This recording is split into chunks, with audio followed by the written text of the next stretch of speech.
Si quelqu'un il écoute, il ne va jamais perdre. Rabbeinu il a dit avec moi, personne n'a jamais perdu. Il n'y a pas quelqu'un que je lui ai dit de faire quelque chose, il l'a fait et il a perdu. Jamais ça existait. Jamais. Tout le monde a toujours gagné avec moi. Tout celui qui m'a écouté, il a gagné. Seulement les gens, ils n'écoutent pas, c'est tout. Rabbi Nachman, il a dit, si vous écoutiez, si vous m'écoutiez, si les gens ils m'écoutaient, je les aurais amenés au plus grand niveau qui existe dans ce monde, plus que tous les tzadikim qu'il y a eu dans le monde. Rabbi Nachman, il a dit. Parce que c'est un spécialiste de la vie, c'est un spécialiste de l'attachement à Hachem, c'est un spécialiste des principes profonds de vie. Et si quelqu'un il l'écoute, c'est sûr qu'il va arriver. Et maintenant, si on est dans l'état où on est, c'est parce qu'on n'écoute pas. En tout cas, pas assez. Parce que si on avait écouté plus, c'est sûr qu'on serait mieux. Il n'y a pas de chez là sur ça. On serait arrivé à des niveaux extraordinaires. Alors maintenant, la seule chose qu'il faut, c'est décider où je m'écoute à moi, où j'écoute mon voisin, où j'écoute les informations, où j'écoute le rabbin de la communauté, où j'écoute quelqu'un de métier. Vous savez,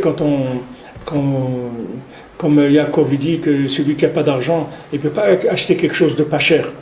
Parce qu'il ne peut pas en acheter deux, il ne peut pas acheter une cuisinière tous les ans. Donc quand il achète une cuisinière, il faut qu'elle soit à vie. Il faut qu'il y ait une cuisinière pour 30 ans. Il ne peut pas acheter une cuisinière que tous les ans parce qu'il n'a pas d'argent.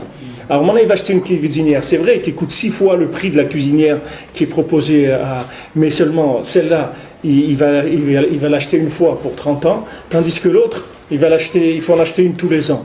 Donc s'il fait le compte sur 20 ou 30 ans, il va voir qu'elle lui a coûté beaucoup plus cher la cuisinière. La cuisinière pas chère, il en a acheté sans arrêt. Ça c'est pareil, quelqu'un il veut essayer ça, mais à la fin ça va lui coûter très cher tout ça. Parce que tous ces essais-là, quand quelqu'un il ressort, il est pas satisfait, il est dessus de lui-même, etc. Ça coûte cher. Combien d'énergie quelqu'un il peut avoir pour recommencer à chaque fois et y croire de nouveau, non peut-être cette fois ça va marcher, etc. Il vaut mieux baisser tout de suite la tête et se soumettre et écouter, c'est tout. Maintenant, c'est difficile pour moi, j'aurais aimé quelque chose de plus facile, ça c'est des choses techniques déjà.